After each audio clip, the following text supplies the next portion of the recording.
Welcome to the MAPS Canada webinar series. My name is Shannon Smedella, and I'm your host for the series. We are extremely excited to have you join us for our 10th episode of our webinar series. Since the beginning of June and continuing through to the end of August, we have had and will have an amazing selection of speakers, luminaries, scientists, doctors, and visionaries lined up just for you.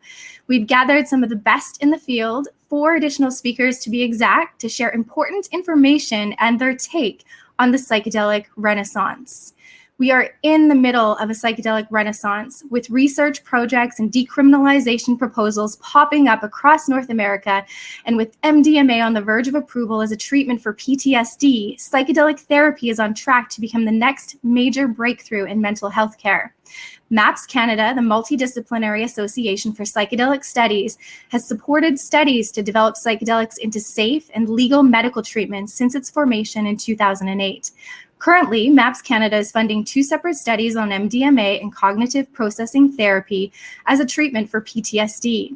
Additionally, plans to fund studies that identify psychedelic treatments for eating disorders and others that involve Ibogaine are in the works. To conduct and publish scientific research and education supporting the beneficial use of psychedelic medicines, MAPS Canada relies on public donations and fundraising initiatives. The funds raised from this webinar series will go to fund this research.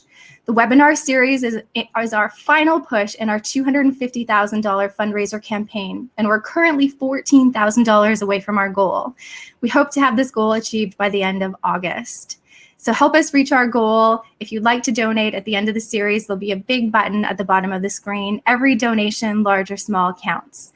For more information on MAPS Canada, please see the website at mapscanada.org. So a few housekeeping items for today. We're going to start with a chat and talk with our guest, Duncan Trussell. After that, we will start our question and answer session. And if you'd like to ask Duncan any questions, you can see at the bottom of the screen, there's an Ask a Question. So please put your questions in there and vote them up because we will be prioritizing those questions. Also, we would love to hear where you are from. So please give us a shout out on the side of the screen there in the chat. Let us know where you're tuning in from. So far, we have people from Chicago, Vancouver, we have Calgary, we have East Coast. Where else do we have in the world? More Vancouver, Hollywood, California, Yukon, Ontario, Vancouver, and Toronto, Colorado, Horseshoe Bay, Montreal, Edmonton. So people coming in from all over here. So without any further ado, I'd like to introduce you our guest today, Duncan Trussell. Duncan Trussell is a stand-up comedian and the co-creator of the animated series Midnight Gospel on Netflix. He is also the host of the Duncan Trussell Family Hour podcast. So today, Duncan will be discussing his experiences as well as some thoughts on the convergence of psychedelic and art therapy.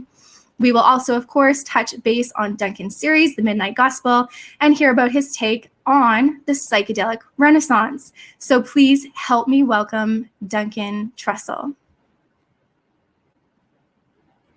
Hi, Shannon. Thank you. No problem. For that introduction. Yeah, my pleasure. I'm so grateful to you for your work in the MAPS. I hope you know how much we love you. And by we, I don't know who I'm referring to. I guess myself. That collective of personality traits inside of me. But I think you all are doing such great work for the world. And I love Rick Doblin so much. And I just, from the bottom of my heart, thank you for all of the work that you're doing to make it so that people don't have to be in the shadows anymore when it comes to using some of these wonderful medicines that are available to us to work with. Thank you very much. That's all. I don't mean to keep flattering you. Let's get down to business here. Hi, everybody. Welcome to this. And thank you, all of you, for showing up here. I hope that you're like me and you love MAPS and understand that I want to think we're in a psychedelic renaissance, but I think we're at maybe we're in the driveway of the Renaissance, but I think that people like Rick Doblin and all the folks working at MAPS and all the scientists who are doing such incredibly difficult work, which is to translate the ineffable universe of psychedelics into the language of science, so that laws can be rewritten, I think those are the people who are going to get us into the house. And behind the house, there's a pool. And if you swim to the bottom of the pool, I think there's got to be like something you could swim down into the hollow earth. But regardless, we're in the driveway of the Renaissance, and I think we owe a lot of that to MAPS. Now, when MAPS asked if I would do a talk or be on this, help them, I said yes immediately. And then after I said yes, I thought, what could I possibly offer them, or what could I contribute to the community? And so I think many of you are probably familiar with me either through my podcast or through the show on Netflix, The Midnight Gospel. And so I figured, well, maybe I'll just talk a little bit about how psychedelics helped the Midnight Gospel come into existence, and what a pleasure it was to be in the driveway of the psychedelic renaissance, so to speak. And so I want to show you a few things that were inspired by psychedelics from the Midnight Gospel. So I apologize. This is a grainy picture here, but one of my favorite Hollywood experiences thus far was a moment that happened during a pitch meeting to Netflix for the Midnight Gospel. This was actually post-pitch, like they were going to make it, but we were meeting with all these executives to talk about the process of making it. Things were getting real. And I remember there was this wonderful moment where one of the executives pointed to this rough sketch. You'll see up in the top left corner there's this thing that in Midnight Gospel is called a lantern head. And I remember they said, where did that come from? That idea for that thing. And I was able, without hesitating, to say, well, I was at Burning Man and I was smoking DMT in a tent. And this did happen. I was smoking DMT at Burning Man. That's one of the things I love about Burning Man. It's just like the wafts of DMT blowing through the playa. I so wish it had happened this year, but I was smoking DMT at Burning Man. And, you know, I'm a lover of psychedelics. And earlier you might have noticed that I hesitated when I said medicine, because I don't like that word, the implication being that there needs to be some sort of disorder to be treated or something like that, where my view on psychedelics is that they are far more than a medicine, more like a book or a kind of technology or something. Regardless, I've had much experience with many psychedelics, and I find dimethyltryptamine to be so astounding in that the visions seem to kind of stick around. And so I can remember smoking DMT and looking and noticing this like bovine creature with a lantern head. It had like a technological lantern head. We didn't perfectly duplicate it because we're working with like 2 dimensions in animation, but I can remember marveling at this thing in the sense that it had this amazing like proboscis like neck that was just attached to this beautiful lantern that was radiating light. And I remember looking away from it and then looking back, and it was still there. It had only like sort of shuffled ahead a few feet. It seemed to be mildly aware of me. And I thought to myself, wow, this must be some kind of sentient hyperdimensional being or something that just hangs out in whatever this realm is that I've been granted access to in such a fleeting way. And it was and then somewhere, for those of you who have enjoyed DMT, that time, it doesn't work the same way over there that it does here. So these thoughts are happening. I don't know, maybe it was a second in Burning Man time, a minute, I don't know.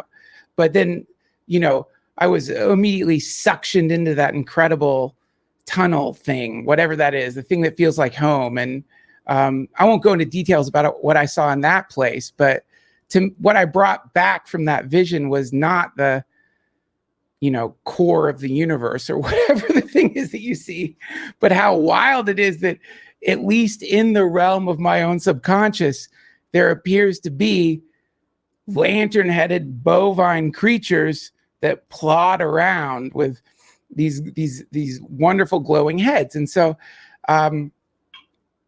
it was a real joy during this Netflix meeting to say, yeah, I saw that on DMT at Burning Man.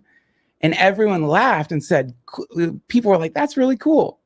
There wasn't blowback. There wasn't like, you druggie, what's wrong with you?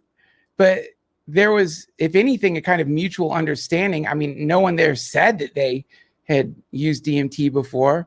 And no one at Netflix ever has told me that. And I really mean that. I wouldn't ask.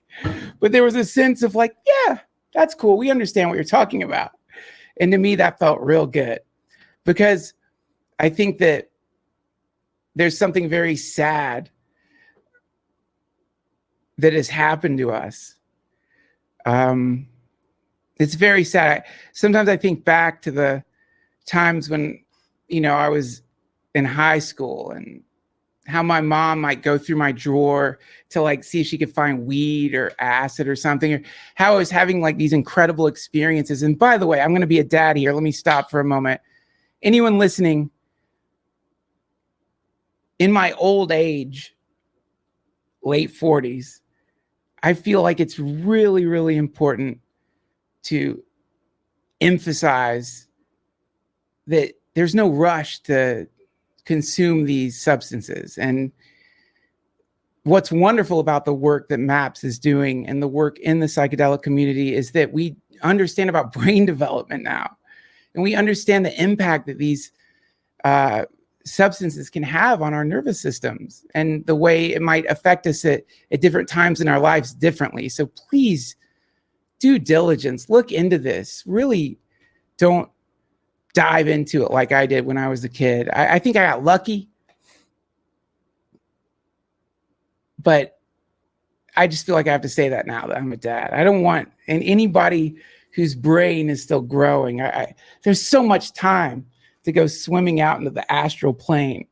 And for those of you who are adults, and I know this is probably anyone watching this is obviously familiar with MAPS, so forgive me if this seems, I don't know, like I'm being condescending or stuffy or something like that. But I think another beautiful thing about this psychedelic Renaissance driveway situation is that many of us can go to our psychiatrists and say to them, I'm interested in trying this medicine or that medicine. And if we have a good psychiatrist, they might actually be able to give us a response that is based on factual data and regarding like, how our circuitry might work with that particular chemical. So please, what I'm about to say, it sounds I don't want to seem irresponsible. Be careful. But one of the sad things about the war on drugs, the prohibition, to me is that I was having all these visions. I was having these deep, powerful, beautiful experiences, and I could not talk to my parents about it. I couldn't talk to my mom about it. I couldn't tell my mom that I was feeling more connected to the earth, or that I felt outside of time, but part of time, like things later on in my life I would discover through Buddhism and certain philosophies.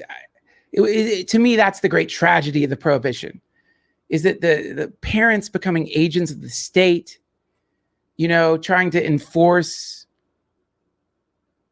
drug laws that were created by Nixon with no intention of protecting anybody or helping anybody. That's very sad. I don't know. I hope that in the future, people look back and recognize that the drug war, there are like subtle casualties, which is just that in a enlightened society where we aren't prohibiting states of consciousness, and where also we've learned enough about how various chemicals can allow us to experience things outside of default reality, and we understand how to do that responsibly. I think that there's this place where so much connection can happen in families through psychedelics. And I know that might be taboo. Again, I'm not suggesting don't take drugs with your kids. I'm not saying that at all. I just think that there's a real sadness that if so many parents have to pretend that they don't smell marijuana, or so many parents have to imagine that their kids aren't taking mushrooms when they are. But because of the horrors of the war on drugs, there isn't the ability to connect as a family and talk about it responsibly. Okay, there's my spiel. I'm sorry. So for me, it was a joy that I could go into that realm and bring back visions from it. I want to show you something else that was inspired by psychedelics. So this is the episode with Annie Lamott. And in this episode, Clancy is hanging out in this city that is fueled by meat. And weirdly, this was a vision I had on ketamine. I don't understand. I don't understand ketamine at all, and I don't understand what that was. But I saw this like clearly, like a city that instead of electricity, it was like tubes that were filled with like grocery store meat just shooting through the tubes. And sometime after seeing that, where you're like, what the fuck is that? Why am I even being shown this weird vision? I started thinking about like, whoa, like what if a city did run on meat? And what if that city, like something happened and the tubes that the meat was shooting through shattered, and then like piles of rotting meat would be all over the city and flies would come. That was my idea. And then we had a writer's room where I brought that up, and my friend Brendan Walsh took that loose idea and ran with it, and that became the Annie Lamott episode. So, and there's many more places throughout the Midnight Gospel that were either inspired by visionary states of consciousness or like were, maybe potentially created while in a visionary state of consciousness.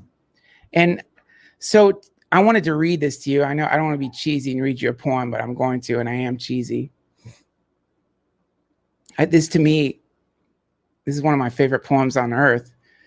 And I think it really does sum up this desire to figure out a way to bring these delightful visions that come to us in these states of consciousness to this world, that we want to do more than just tell people, oh, you should try mushrooms or drink ayahuasca or, get stoned. We want to do more than that. It's not just that we want to like turn people on. It's that some of us have this sense of, and maybe it's crazy, but we have this sense that there might be a way to actually sort of bring that world into this world. And I think one of the ways that can happen is through art. And so anyway, I want to read this to you, even though by now you've probably already read it while I was yapping. A damsel with a dulcimer in a vision once I saw. It was an Abyssinian maid, and on her dulcimer she played, singing of Mount Abora. Could I revive within me her symphony and song? To such a deep delight 'twould win me, that with music loud and long, I would build that dome in air, that sunny dome, those caves of ice, and all who heard should see them there, and all should cry, beware, beware. His flashing eyes, his floating hair, weave a circle round him thrice, and close your eyes with holy dread, for he on honeydew hath fed, and drunk the milk of paradise. Oh, God. Coleridge. We all know Coleridge loved opium, and would that incredible poem Xanadu exist if not for the contact that the human brain, Samuel Taylor Coleridge's brain, made with the poppy? If that hadn't happened, if that strange connection between nature, the natural world, and the human nervous system had not met, would that poem exist? I don't think it would. And so, to me, there's something really delightful about, and maybe it is childish to believe that there is a way to sort of become the spindles through which the psychedelic universe flows into this dimension. And, you know, we all know about Terence McKenna and Dennis McKenna, and like the idea that they could bring like an object out of hyperspace. I love it. I love that idea. But and I think that they did. I think that's their writing, you know, and which is why when you read Terence McKenna, you know, I remember you never forget the first time you read him if you like psychedelics, because it didn't matter that you weren't on a psychedelic. You suddenly feel like you're in an ecstatic state, because he was such a genius. He was so good at not just describing that world, but his choice of words were psychedelic in their own right. And so to me, he's an example of what it is to be a sort of node or an outflow valve for the potentiality of whatever that world is, whether it's inside or outside. I hope that the scientists find out. But regardless, think of how much the outside world is shaped by our interior visions, by our inner world. And how, you know, just the color of paint on your walls, or the formation of your house, or all just the things what we consider to be all part of human civilization. How many of these things start in the human mind and then expand out? And so I'll finish on this.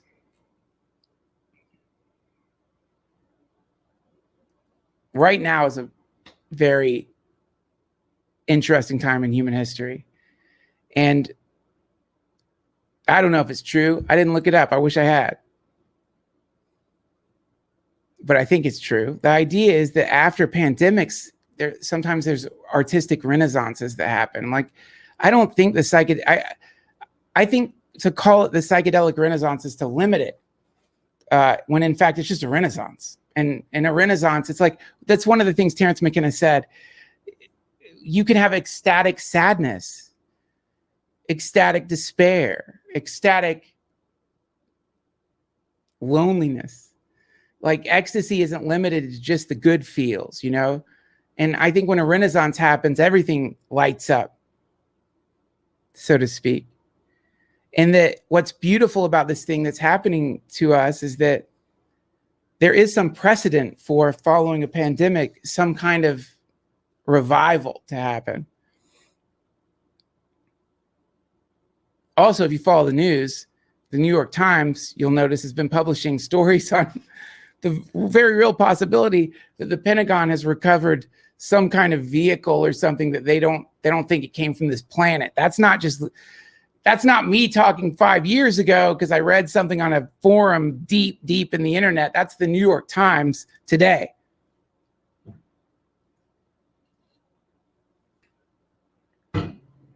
And what a beautiful thing. What a beautiful thing. And how wonderful it would be if people like Terence McKenna were around to see that article. And regardless of finally getting like proof in the material universe that, oh yeah, we're not alone here. There's something else, a lot of things out there. There is something weird about it being a crashed UFO though, right? Like you would hope that they could fly their own UFOs. It's weird that they crashed. Like that's the part that kind of makes me think, damn it, they're not quite as advanced as I was hoping. If they like, you crashed, you flew to another planet, you crashed all that time and you couldn't. Regardless, I think all of us to some degree have intuited that there's something more than just us. And that's, to me, one of the great gifts of psychedelics. Even if that something more than just us is a recognition of the spirit inside of everything. Suddenly we expand out. It's not just a human universe. It's a universe where the plants have a soul. Your dogs have a soul. The birds have a soul. Everything is alive. And so from there, you know, compassion comes, and you feel less smashed in to the confines of whatever your particular reality tunnel are that made you believe you're all there is. So I think that one of the wonderful gifts that the ending of the prohibition on psychedelics and the destigmatization of psychedelics will give us as a species is that artists like Samuel Taylor Coleridge won't have to feel like people are going to surround him and scream, beware, beware. What's wrong with that dude? He's freaking out. I mean, I'm glad, honestly, I'm glad that he lived in a world where people were weirded out by him because it created the perfect ending to a poem.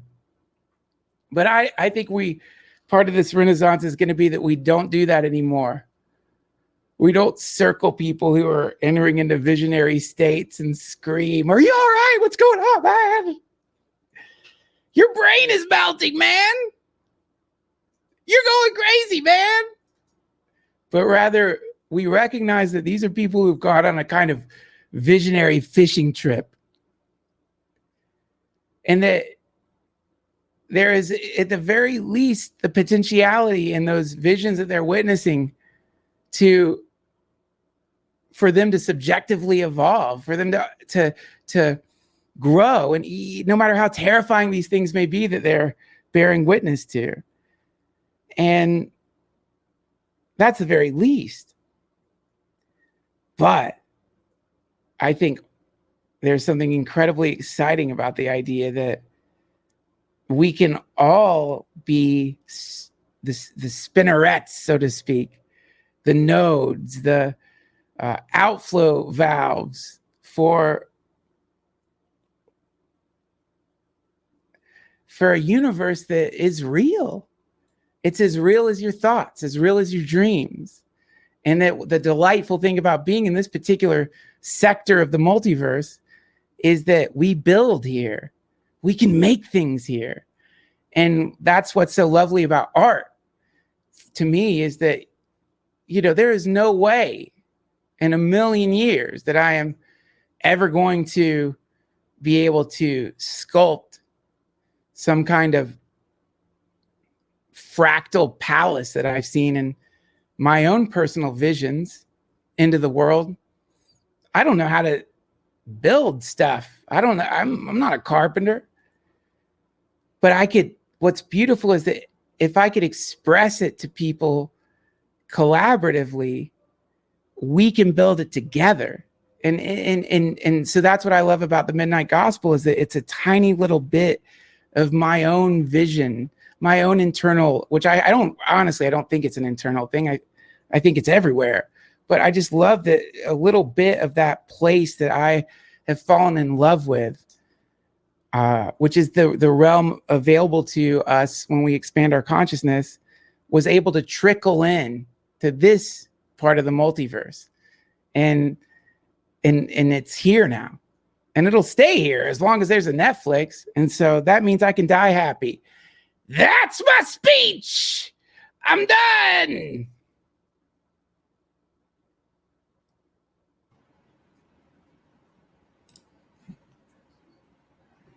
Oh, wait, let me get this off the screen. I'm back. Okay, let's take some questions. Yay. Thanks, Duncan. Thank you for your take on the Renaissance. And, we can all be nodes for a universe that is real. That is, just we can build, right? And we have the power to do so. So, hey, sorry, cool. My slides were backwards, y'all. I just saw that. That must have been weird. So we have a whole bunch of questions here for you. Are you ready? Yes. All right. So I'll start with the first one that is the most popular, and it's from Raina. Duncan, you are an absolute legend. Thanks for being you, man. Question. Since your recent success, how would you say your ego has changed? Do you have a certain practice or sadhana to help quiet the ego? Yeah.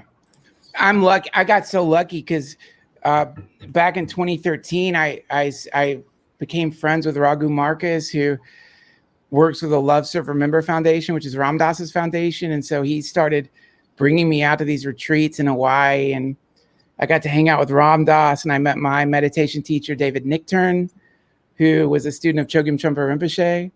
And so he is I'm so lucky. And so he was actually in the show, David in the show. That's my real meditation teacher. So I work with him. I have a sitting practice. I sit every day for about 20 minutes, sometimes more. Sometimes I miss a day, but it's pretty consistent these days. And it's good. It's a good thing to have that because it helps me understand the idea of the ego itself or the mind. Like, what even is the ego? Everyone's so down on their ego, That's the thing. Like, everyone wants to smash it. I destroyed my ego. My ego is crushed. Like, you listen to the language people use about their ego. It's really cruel. And I think I've come to understand the ego as a kind of unruly bodyguard. It's like, and a lot of us who have trauma, when we are too little to protect ourselves, this thing appears to save us. It's fear. It seems so ferocious. And it protected us. It did a good job if you have trauma. Probably it helped you. It kept you safe.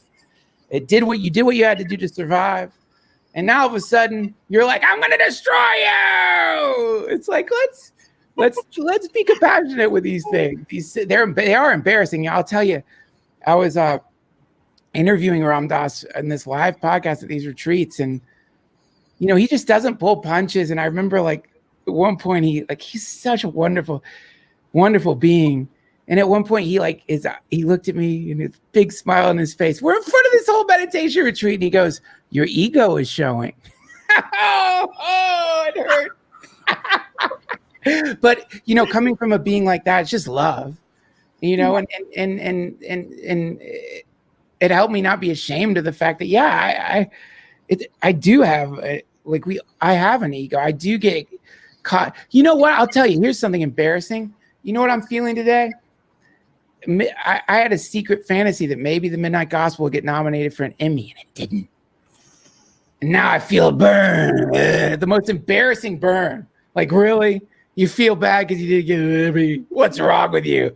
But if I apply the psychedelic, the annihilatory, the conquest, the dominator culture aggression towards that part of myself that I'm not necessarily proud of, because really, and I would like to be so enlightened I didn't care, but I'm not. I do care, and that's a part of me. Mm-hmm. And so this practice helps me, at the very least, understand that that's a part of me, but it's not all of me. And I think that's enough to keep me from getting caught by that and dragged around. Thanks for the question. Thanks for the answer. So the next question comes from Jean. First, thank you for loving the world enough to share your work with us. I'm curious about the beginning of your journey with psychedelics. How did you arrive to this path? And in addition to that question, we did have another one here. And it ties in because it's what's the story behind your awakening? You know, what's the story of Duncan in this life, in this incarnation, you know, from birth until now? How did this all happen? Wow. I was born on a fishing boat off the coast of Georgia. I'm trying to think of some romantic way to. Sounds like the beginning of a movie. I fell out of a duck's mouth into a gravel pit. You know what? I love that question, and I've wondered it. Like when does it start, or how do you? The closest I can get to it is 6th grade, Etowah Elementary School, Hendersonville, North Carolina. It's like these cops come in. They're doing a drug thing, right? So I'm a 6th grader. I'm sitting around. You've heard about drugs. We've been torturing our parents because, like, there was a song kids would sing back then that goes, marijuana, marijuana, LSD, LSD. Everybody makes it. Everybody takes it.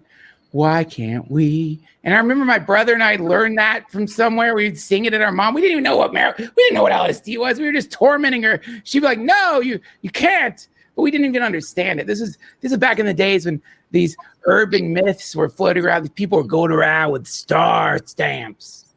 Someone might approach you at a playground and want to give you a blue star.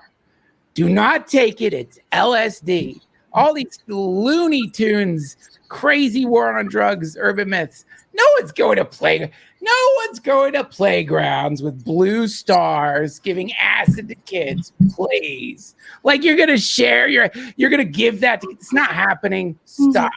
But we would all heard these stories anyway. These cops come in. They've got like. I don't know if it was real weed now or like they burnt. I think it was probably real weed, but I don't know. They burnt something and said, if you smell this, call us. And I remember is that they were going around with this burning thing. This kid who to this day is one of the funniest people I ever met, Eric. I remember they went by him and he started trying to blow the smoke into his nose and breathe it. It was so funny.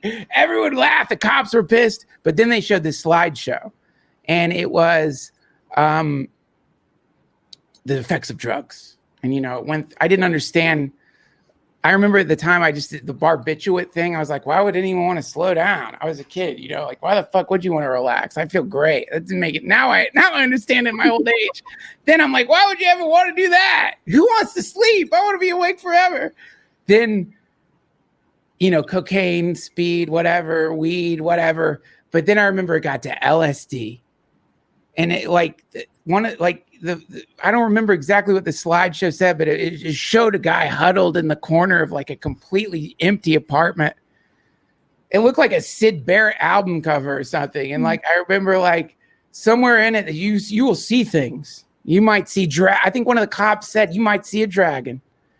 And that was when I was like, I must try that because I would love to see a dragon. So it had the opposite effect on me. It planted a seed in me where I was like, fuck, what is that? LSD? You can see dragons? I want to see a dragon. And then I remember in junior high school finding these books on psychedelics and like discovering Tim Leary. This is pre-internet, you know? You know, he was, of course, written about in a slanted way. Alpert was written about in a slanted way. Mm-hmm. Crazy lunatic, you know, it was insane Ivy League crazy, insane drug peddling loons. But I was very interested in it. And then at some point, I found it. You know, my friends had found some LSD. And I remember just like laying in the grass in front of my friend's trailer, and my friends were jumping over me and they're all laughing and I'm laughing.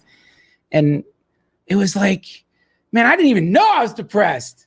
You know, some people they're, you know, when you're born into chaos, you don't even know you're depressed. Some kids don't even know they're depressed. They think it's normal to feel social anxiety. They think it's normal.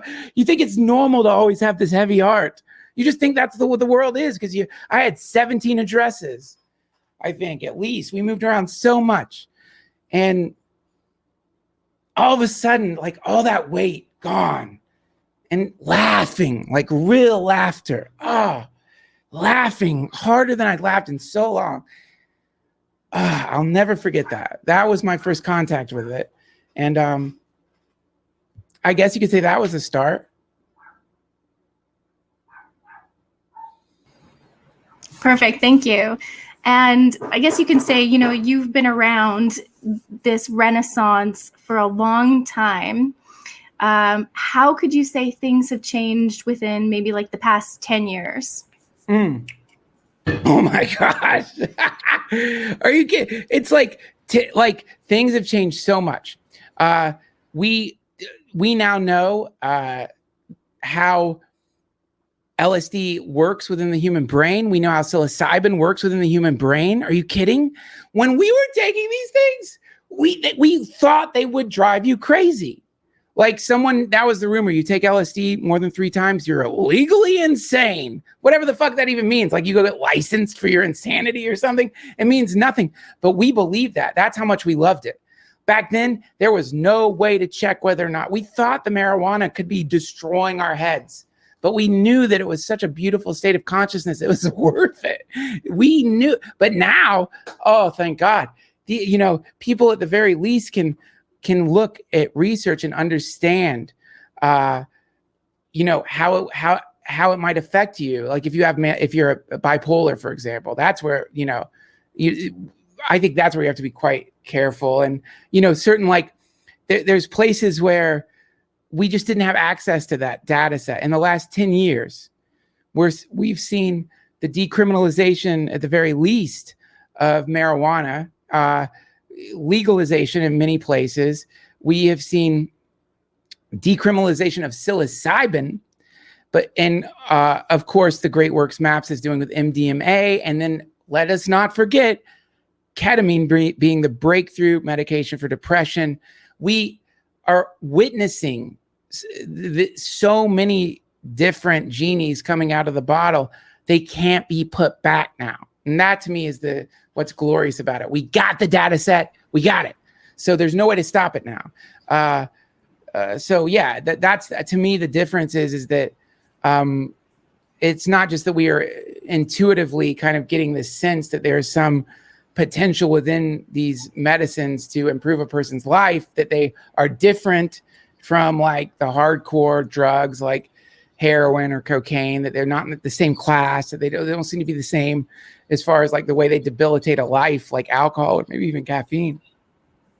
So I think there's something really incredible in that, which is that the heavy burden of lack of information which creates a screen that we project our fears onto, that's being lifted collectively from all of our shoulders, which is awesome. Mm-hmm. Absolutely. So moving into a question about Midnight Gospel. There's actually quite a few here. And you already talked about it a little bit, but what was the inspiration drive to create Midnight Gospel? Was it a challenge to ensure your vision was not lost? Well, I mean, here's what's cool about working with Pendleton Ward is he was so good at harnessing the collective, of like empowering everybody, diminishing hierarchy as much as possible. In the situation where you're collaboratively creating a TV show, there are so many opportunities to even accidentally be domineering. The power balance is all messed up, right? So I remember an example of something he did, and it was at the time it was embarrassing. I was doing this thing. Some people do this still, and don't do it, but I was doing it. I don't remember what exactly I did, but it's like a boss joke, right? So like, if you're the boss and you start doing the thing like, okay, everybody, we're working extra hours today, but you're doing it kind of sarcastically. I was doing something like that. And Pendleton, in front of like a few people, goes, Duncan, please don't do boss jokes. Don't do that. And it was so true. I realized like, oh my God, you're right.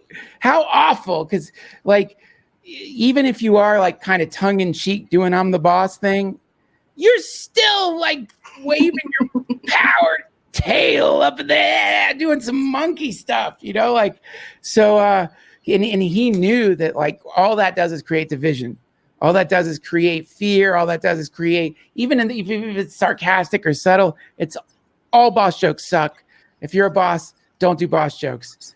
And we also we tried to make sure that everyone working had a voice, that if, you know, we wanted people, if they saw something in it, they could be, you know, that might be, you know, offensive, or we didn't want anyone to feel scared to speak up for themselves or to like say, you know, whatever it may be, gender pronouns, whatever it may be. We wanted to create a cohesive, beautiful collective where people could freely be themselves without, because, you know, that's the thing, like a lot of people, I don't think realize how, if you got to go to work and do a thing, there does need to be a level of formality there that is kind of like might seem unnatural. There needs to be that way though, because it's like some people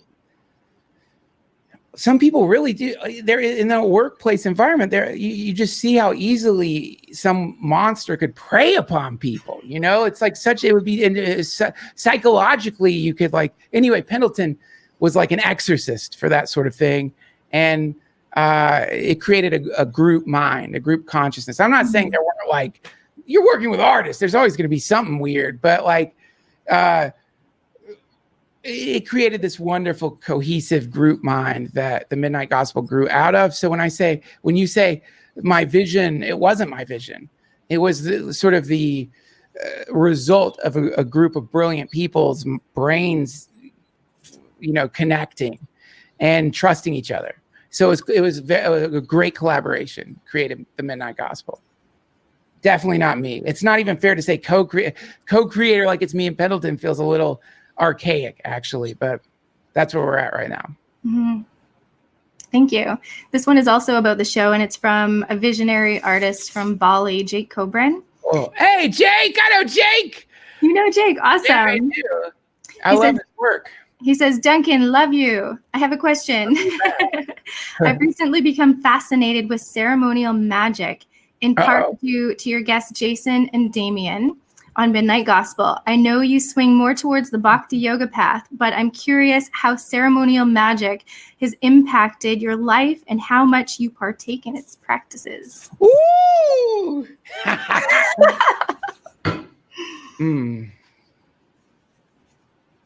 Well, I mean, listen to the recent episode with Lon Milo Duquette, who practices ceremonial magic, and his description of it is wonderful in that he said there's no difference between art and magic. Like magic and art are the same thing. And so the way he put it is, you take, you know, any of the famous grimoires, which are really quite difficult. Like if you look at like some of the stuff you would have to go through if you wanted to sort of manifest some of these beings, or it's too much for me. I'm too lazy to do ceremonial magic. It's too much. It's like, you gotta like, there's a lot that goes into these things. But he said in the same way, like I remember once I thought I'm going to learn Flight of the Bumblebee on the piano. And I started working on learning it, and I got through like the first couple of notes, and I was like, I'm not going to learn Flight of the Bumblebee. So that's what ceremonial magic is the equivalent of that, except you're doing this artistic sort of practice that is essentially playing someone else's music if you go from the ancient grimoires. This is what Lon Milo Duquette said. And he's in the Crowley lineage. But also what that implied is you can do your own magic. You don't have to go to these spell books. You don't have to necessarily, but learn, like in the same way, like you don't have to learn how to play Beethoven's Fifth, but you should probably, if you want to play piano, you need to know the scales. That helps. You need some practice, something. So with ceremonial magic, I think it does help to, at the very least, have some understanding of the scales of the thing, which, you know, Crowley Liber 4 is a good, if you wanted to brush up on that. I think anything that you do to lube up that part of yourself that has epiphanies. If epiphanies are the orgasm of the mind and you want to use magic as lube, do it. Because that to me, it's the result that matters. And I think it's funny how some people might be afraid to do a magical ritual. Mm-hmm. Any single person watching it right now, if you wanted to, after this, could just take a candle, light it, gesticulate in the air, passionately make sounds, call out to angels whose names you make up. And you might be surprised by the result of just that very simple thing. Mm-hmm. And why would we be afraid to do that? Alone and in our own space. Why? It's we're not afraid to people aren't afraid to act. People aren't afraid to paint. People aren't afraid to write. But weirdly, people are afraid to do ritual. I don't understand why. It's really quite liberating. I highly recommend it. Well, I think it's the same thing, with psychedelics. It's the stigma, right? That's out there that conditions people to think that, there's something bad with it. And same with meditation, so if we look at psychedelics, we look at magic, we look at meditation, what would you say? They're all taking us to a state or beyond a certain state, beyond the intellect, perhaps. How would you compare those? Well, one of the things Ram Dass said that I loved is death is like taking off a shoe that's too tight. And I think that's a kind of, it's really easy to get sort of collapsed into a set of sort of habituations. We go on autopilot because we want to survive or something. And so suddenly you start imagining that you're limited, and when really you're not at all. You're not limited. You're limited by your predilections. You're limited by your habituations. You're limited by your expectations, but those are all internal, really. And so, think of like all the music you don't like, for example. And how funny is that? There's a whole gigabytes, terabytes of music that you won't listen to because you don't like it. It's not my thing. How funny is that? You've built a wall between you and this whole sonic landscape. And you did that. So I think that what they all have in common is that they tend to tear down the wall between you and stuff that you have decided you don't like. Because a lot of times it's really just preference, because somebody likes this sport or this style of art, or somebody likes to wear clothes that look this way. You wouldn't say that, therefore that person's bad, right? It's just what they like. But I think we limit ourselves by our preferences, and these things have the tendency of alleviating us, at least temporarily, of that sort of inner fascism that we impose upon ourselves. Mm-hmm. There is a question here that ties into that somewhat in regards to practices, and it's what role do spiritual practices play on the psychedelic path? Do you think psychedelics can occasion authentic mystical or religious experiences? Can there be shortcuts to enlightenment? I'm going to give you one right now.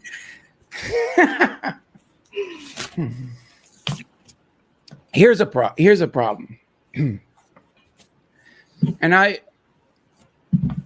it's a spoiler, so I'm going to spoil it.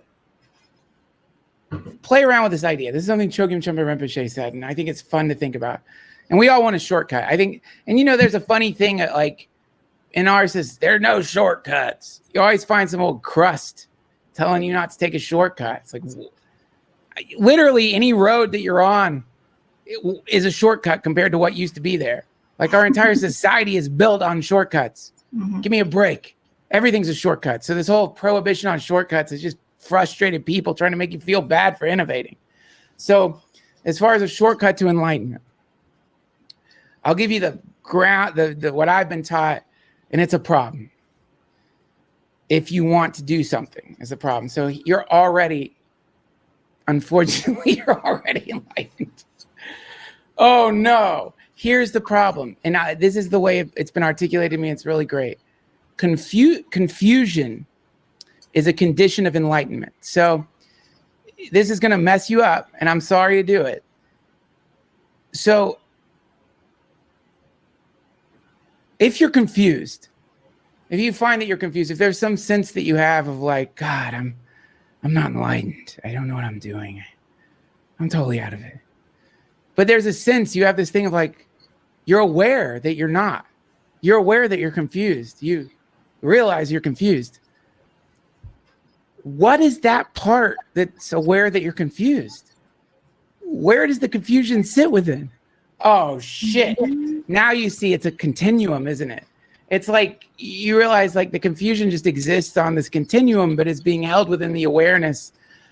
And you know, this is not a, I built it up a little too much. It's not a, I don't expect now, not everyone watching is like, I'm at light now, but there's this story Ram Dass tells, which I love. Is like someone called him freaking out on acid.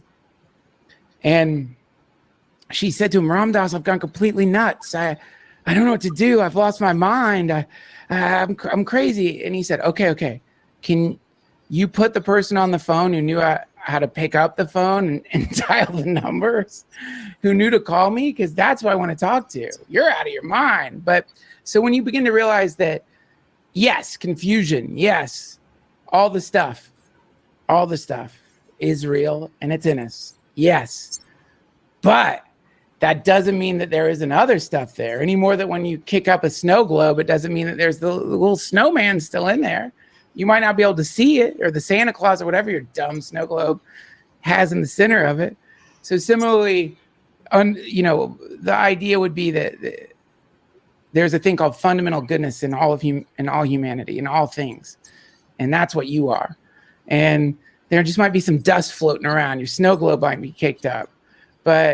And you know, it's loud here. This is a loud dimension. People are loud. My poodle barks too much. You know, it's like, I got a toddler. You know, it's loud. There's all kinds of, and I'll finish on this question on this. There's a wonderful story Chogyam Trungpa Rinpoche talks about. It's more of an image, which is, imagine a child picks up a razor that has honey on it and licks the razor. It's not that the child doesn't taste the sweetness of the honey just because the child tastes its own blood.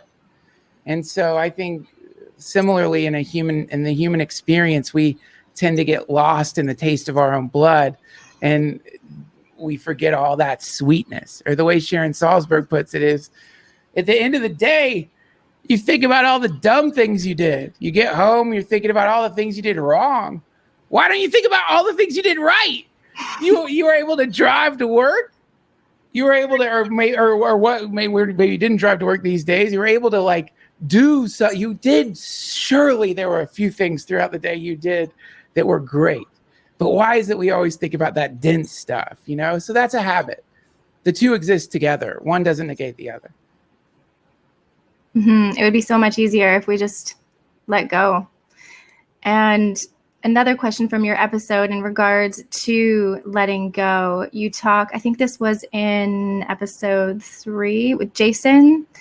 You say that your teacher told you or gave you the lesson that this is hopeless. And I believe it was in regards to letting go or surrender or acceptance.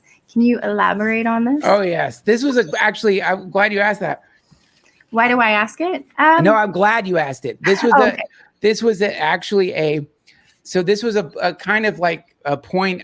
This was a sticky point with Pendleton and Mike Mayfield and myself, which is that they felt like maybe we shouldn't get that out there, this idea of hopelessness, because it could be so easily misinterpreted. And I really, like, a lot of times I realized like, oh yeah, you guys are right. But this one, I kind of fought for this to be in the show.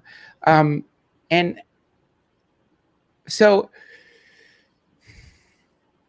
when I met David, and we had our first formal, like, I'm going to work with you. You're going to be my teacher when it comes to Buddhism and how to sit.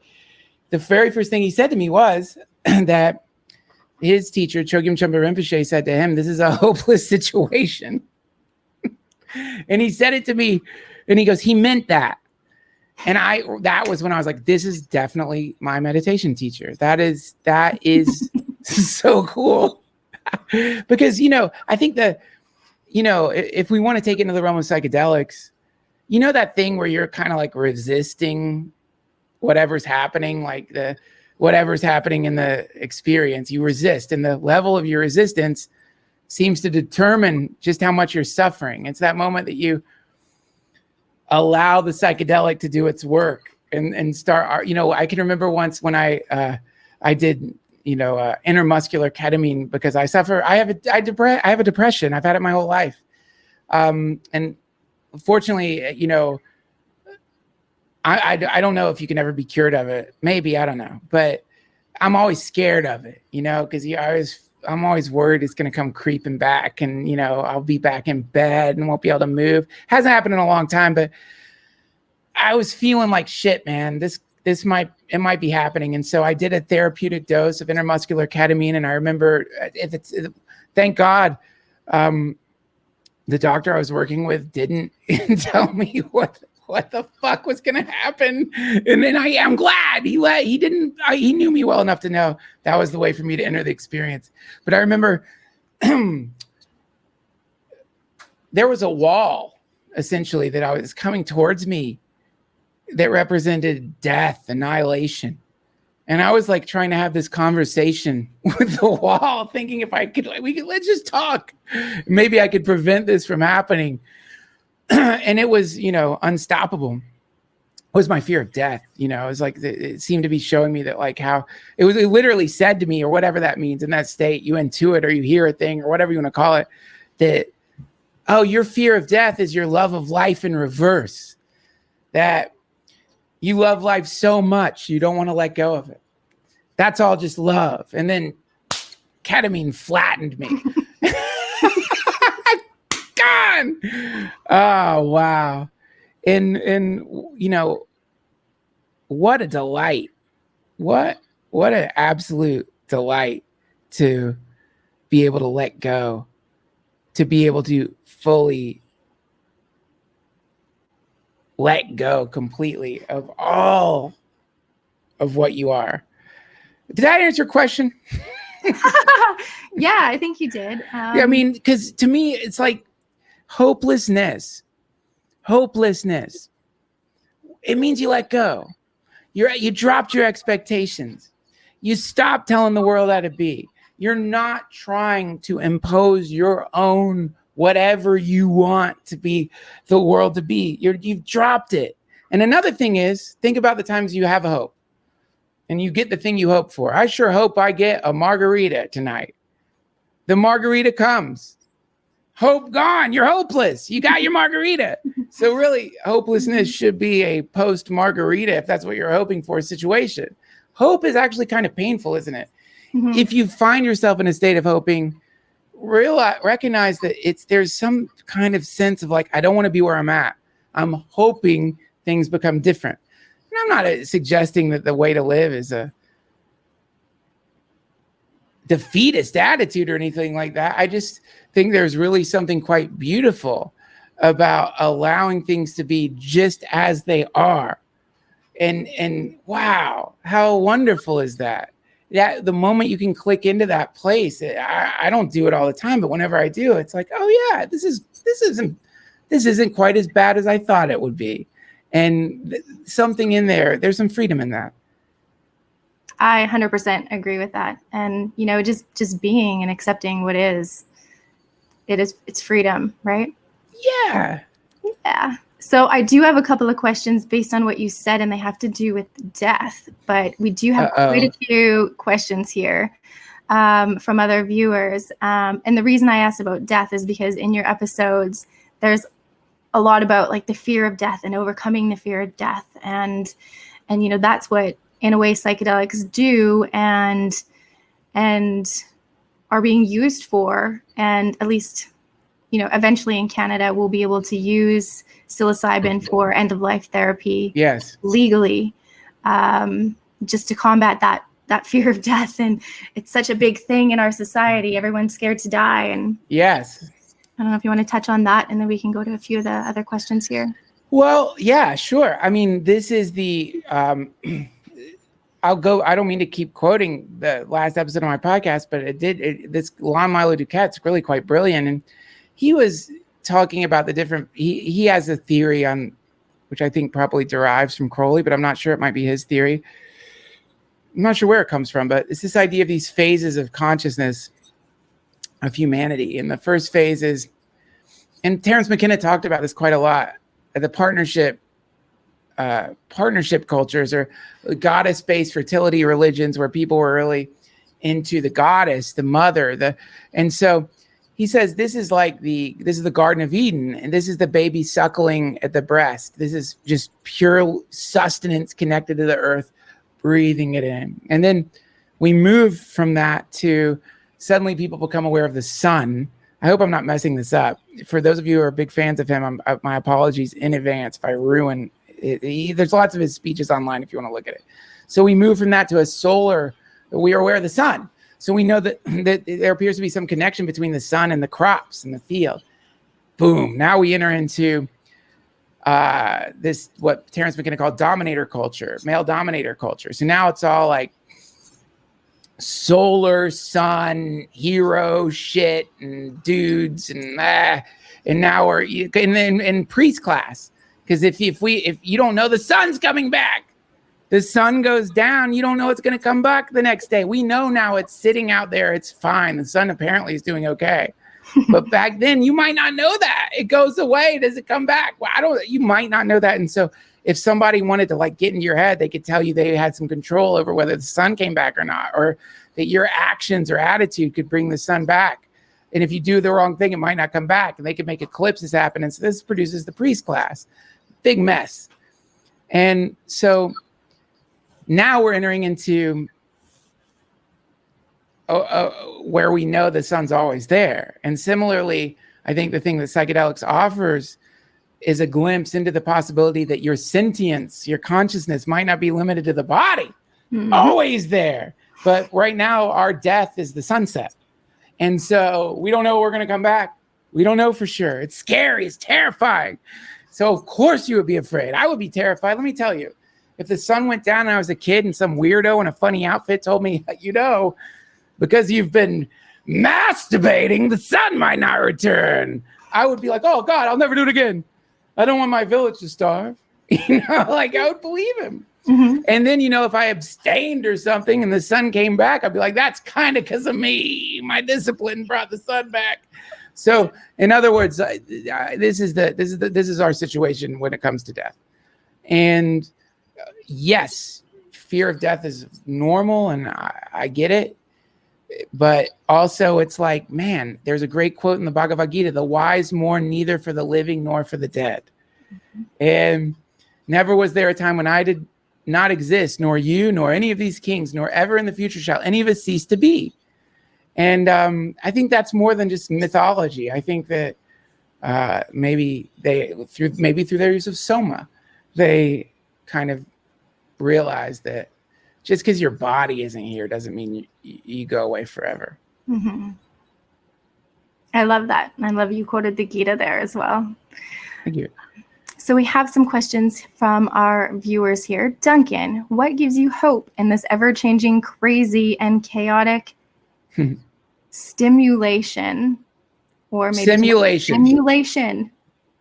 Stimulation. It is both. It's a very stimulating simulation. Again, the whole hope thing is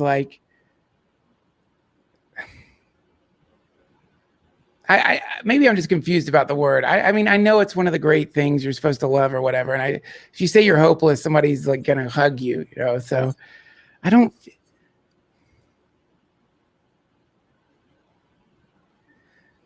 am just so happy that I have found a practice that lets me be simultaneously hopeless and hopeful, that allows for a space where I can be completely devastated and scared and freaked out by all this shit that's happening in the US and around the planet.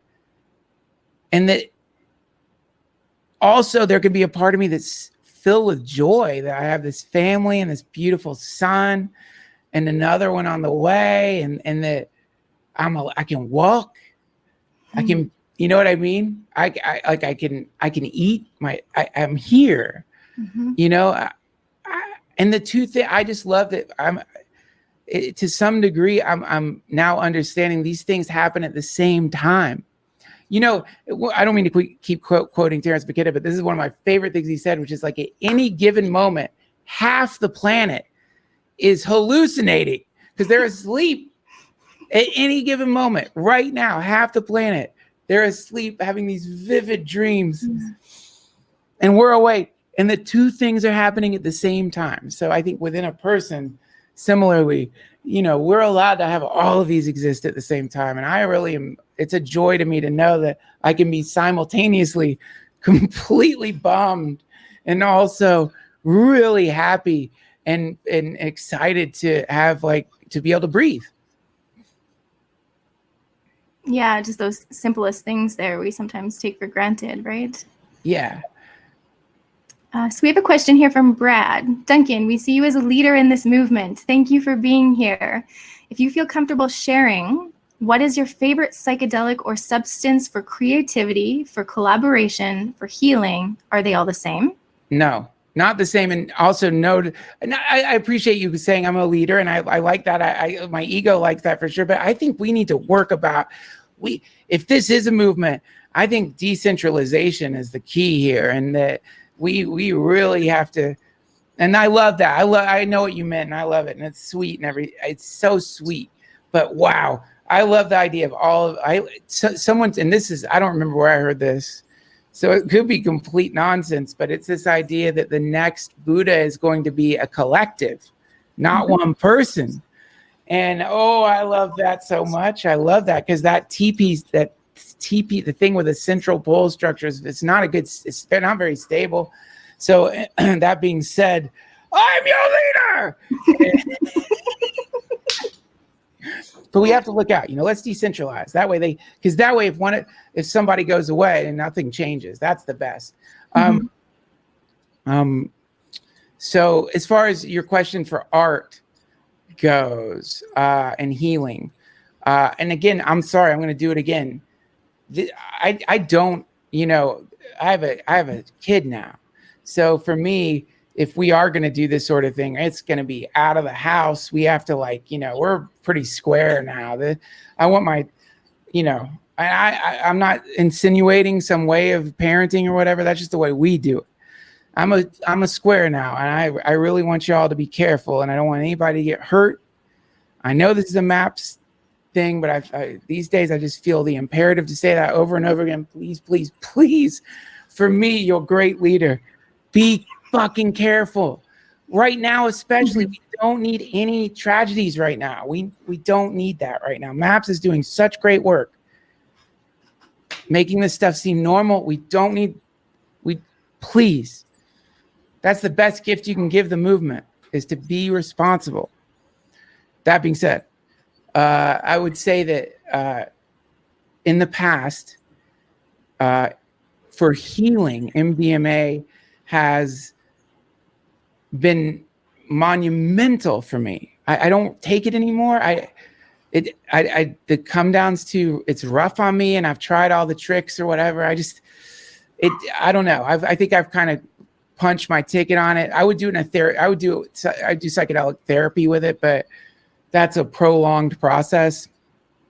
But in the past, when something about that state of consciousness, especially when your mind, if you're lucky enough that within that state of consciousness, your mind falls upon your heartbreak. Oh, God. So amazing. So amazing. For creativity, it varies. I think all of them have potential creative benefits. Ketamine seems to be like a real outside the box substance that, is problematic and that you can habituate to it. But if you need to get really knocked out of whatever your particular writer's block is, that does the trick. But you have to watch out, because here's the main thing when it comes to creativity. We don't want our own internal priest class when it comes to creativity. So that's the thing. I don't want any substance to be in charge of whether or not I can make stuff. You got to watch out for that. some of these substances, not to be all hippy dippy, they really do seem to have a personality.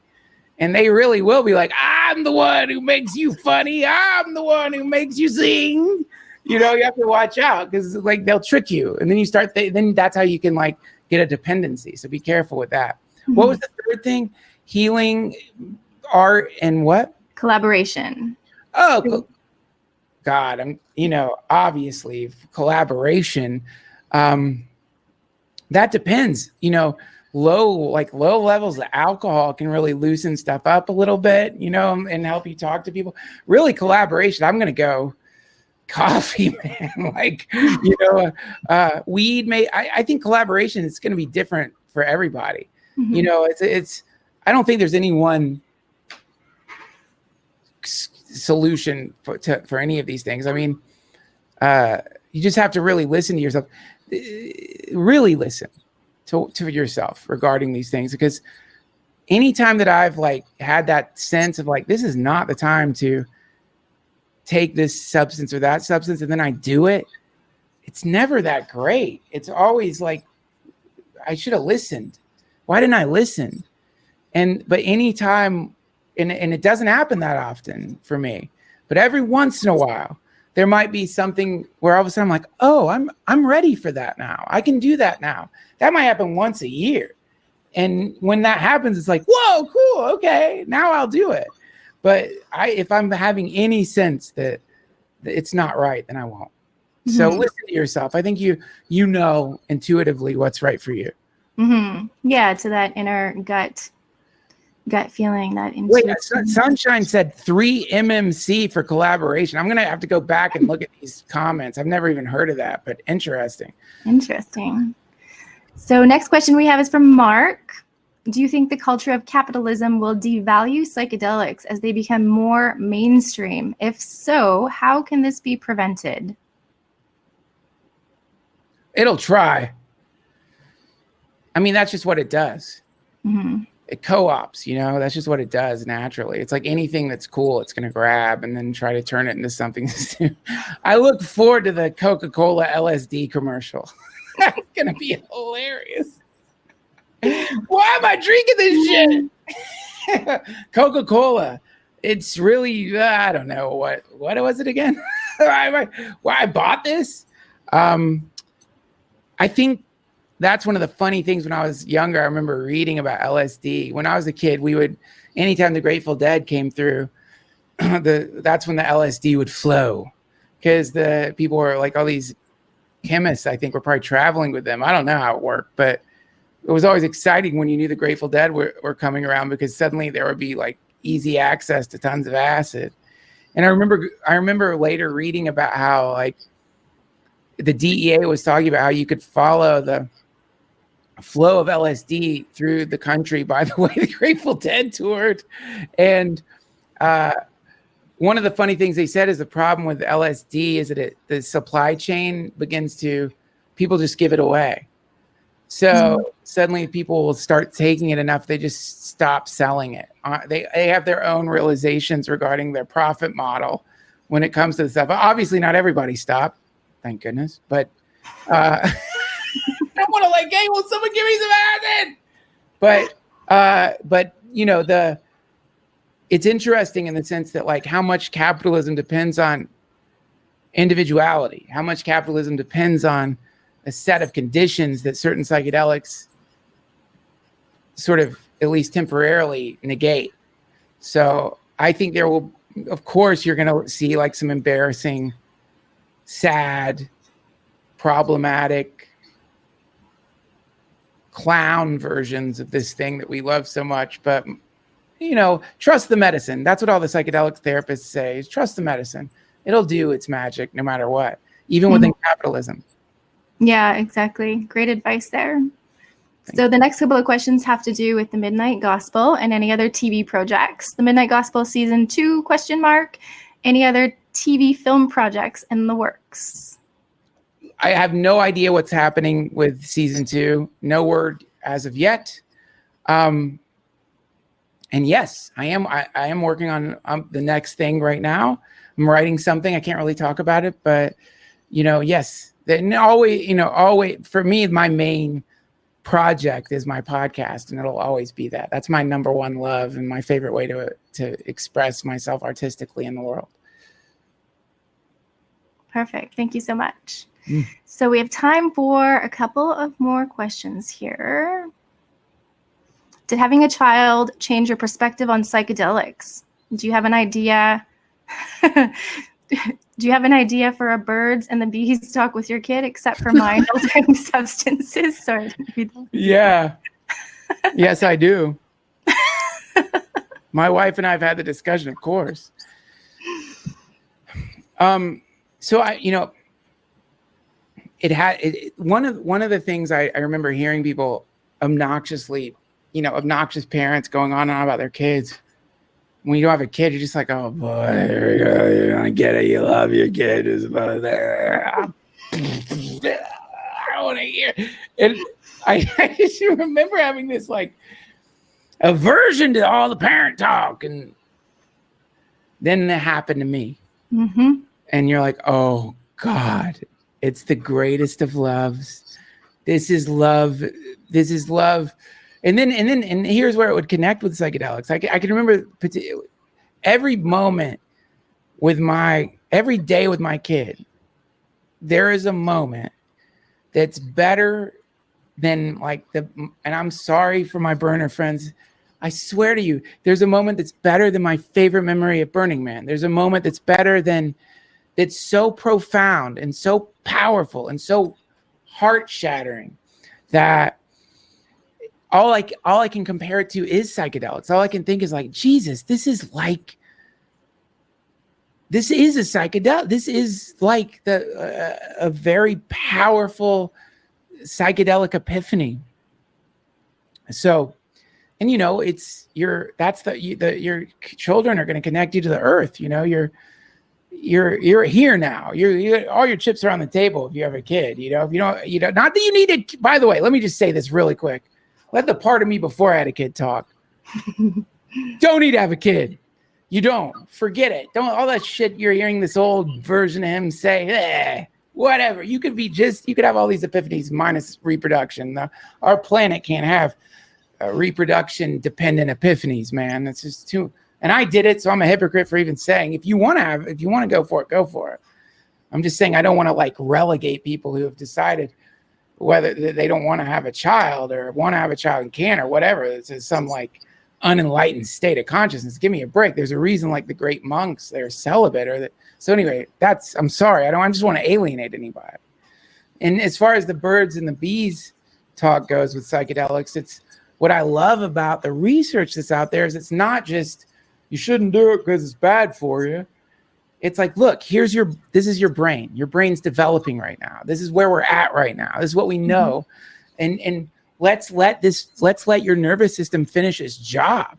You're still growing, and we know somewhat about when that stops. That being said, should it happen,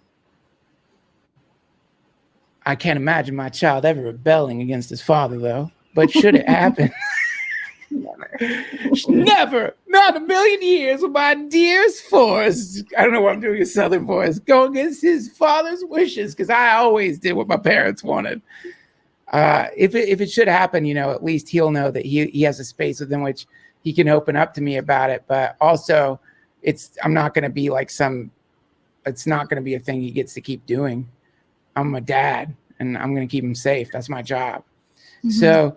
But I'm not going to shame him for it. And I'm not going to it's not going to be it's not going to be capital punishment like it was when I was growing up. But it's not going to happen until he gets into college, damn it. Zach Leary on my podcast told me this funny story about how Ram Dass and Tim Leary shared a joint with him when he was in high school. And he loved it. It was the first time that they'd smoked weed with him. And they were like, don't tell anyone about this. Don't do it again. And they all went to bed. They left the roach on the table in an ashtray.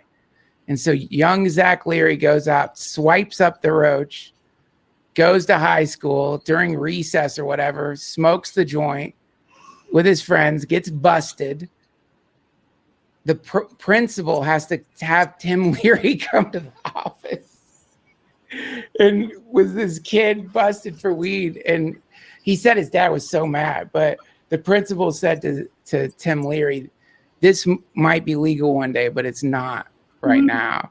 So you can't smoke it at school. Don't do that. Don't do it again. Let him off the hook. I think that's such a cool story. Well, be safe, right? That's a good be message. Safe. Yeah, keep your kids safe. It's your job. Absolutely. So we're almost at time here. I know there was one more question that came across, and it was in regards to one of the episodes, and it had to do with listening. Let's see if I can find it here. And it was about listening is the connection to the universe, receiving aliveness. Yeah. Well, that makes me think of that. I think you're talking about the Trudy Goodman episode. That I read this. I found this, like, I don't remember which Buddhist scripture it was. It was online. There's all these great scriptures out there. They're so psychedelic and so weird. This one was describing the Buddha, like literally just like describing, like, what did he walk like? What did he look like? How did he, and one of the qualities that they said is that he listened with his whole body. So cool. Yeah. So like that, like when you think about listening, you think, oh, I can listen to the cars or the birds or a person talk. But like, can you listen with your feet? Yeah, you can listen with your feet. Can you listen with your ass in the chair? Is your ass listening to the chair? Can you listen, like where, and another question would be, where aren't you hearing? What parts of you aren't you, like, what, if you think about like the parts of your body that are in pain that you block out, so listen, I think listening is opening, and we shouldn't limit it to just sound waves. Exactly. And on that note, opening and awakening and psychedelics and meditation, we're in this renaissance, or at least in the driveway anyway. Do you have some final words or words of advice to leave with us here today? Yes. This is something my wife and I have been talking about. I hope everyone realizes how tough it is right now, because I think right now, because it's been going on for so long, it's easy to forget that things are tough right now. And you might begin to feel a little bit of despair or frustration because you've forgotten that this isn't normal, that this happens on the planet every once in a while. It happened again, hasn't happened since 1918 or so, and it's tough. So don't forget that. And if you forget that, if you start holding yourself to the standards of before there was a pandemic, that's not fair. That's not fair. Like, it's like, imagine the gravitational field of the planet has been turned up a few notches. Things are harder now, So I just think recognize that things are a little tough right now, and that if this is a simulator, then someone put the difficulty level to like 8 when it was at a 4.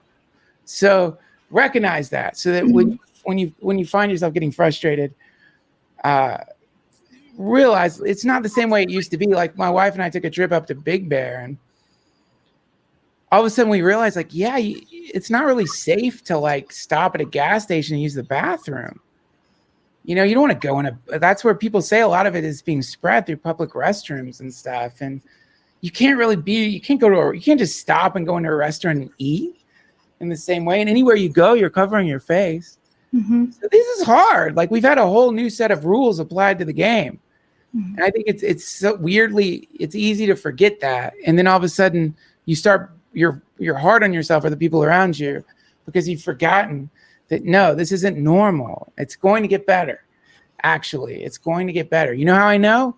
Not some magical bullshit, because Google said it's bringing its employees back next summer. And if anybody knows what's going on, it's Google. They like achieved quantum supremacy. So like, they asked whatever their damn magical occult computer is what's happening, and it said, you're fucked till next summer. So as long as, that's Google. So my feeling is probably by next summer, human society will resume. And I hope it doesn't resume in some ways. I hope we don't all have to go back to work, and we realize we can telecommute just as easily. that'll be great for the environment. Exactly. Or at least go back into society in a different way, right? Yes. Mm-hmm. Well, it's been so wonderful chatting with you and having you here on Thanks for the having MAPS me. Canada webinar. And it's definitely a pleasure, and we could have so many more questions for you and talk to you for hours. But we do know you have a family and things to do, and congratulations on the new one on the way as well. Thank you. And we're always happy to have you back anytime you would like to join us. Thank you for having me. And listen, sorry for the shameless plug. Friends, if you like the book Dune, we're doing a book club on my Patreon, patreon.com/DTFH, Dune Book Club. That's tomorrow night. If you want to join us and talk about Dune, we're in chapter 6 or so. So I just want to plug that. Just because Dune is such a psychedelic book, and Frank Herbert apparently told Stamets that the reason that there people who use the spice melange, their eyes turn blue, is because of the blue of psilocybin and mushrooms. Actually, yeah, it's a good book club. We explore everything. Anyway, that's it. Y'all are the best. Thank you for having me. Thank you all for supporting MAPS, and anything I can ever do for you in the future, please never hesitate to ask. Absolutely. Thanks so much, Duncan. Thank you. Hare Krishna. Thank you. So I'd like to take this time to thank those that have helped out make this webinar series possible. Thank you so much to our special guest, Duncan Trussell. Also, thank you to the MAPS Canada volunteers who are assisting with this event. Thank you to our speakers, past, present, and future. We appreciate you and your amazing work that you are doing. Thank you to our amazing sponsors. And thank you to all of you who tune in week after week to support this series, these speakers, and this important research. So up and coming, we have our next episode on August 5th with ceremonial leader Koti. And I'm sorry if I mispronounced that. Make sure and submit your questions in advance. Our full lineup can be viewed on the webpage at mapscanada.org/webinar. So we have 4 episodes remaining. And if you haven't purchased the series and would like to, you're able to up until the end of August. All videos will be recorded. You can simply log in and watch them all. And just a reminder, we're only 14,000 away from hitting our goal of 250,000 for our fundraiser campaign. If you'd like to help us on this final leg, please see the link, which someone will put in the chat there for you. And every donation counts. Thank you again for attending. Thanks so much again to Duncan. And we look forward to seeing everyone on the next episode. So bye for now.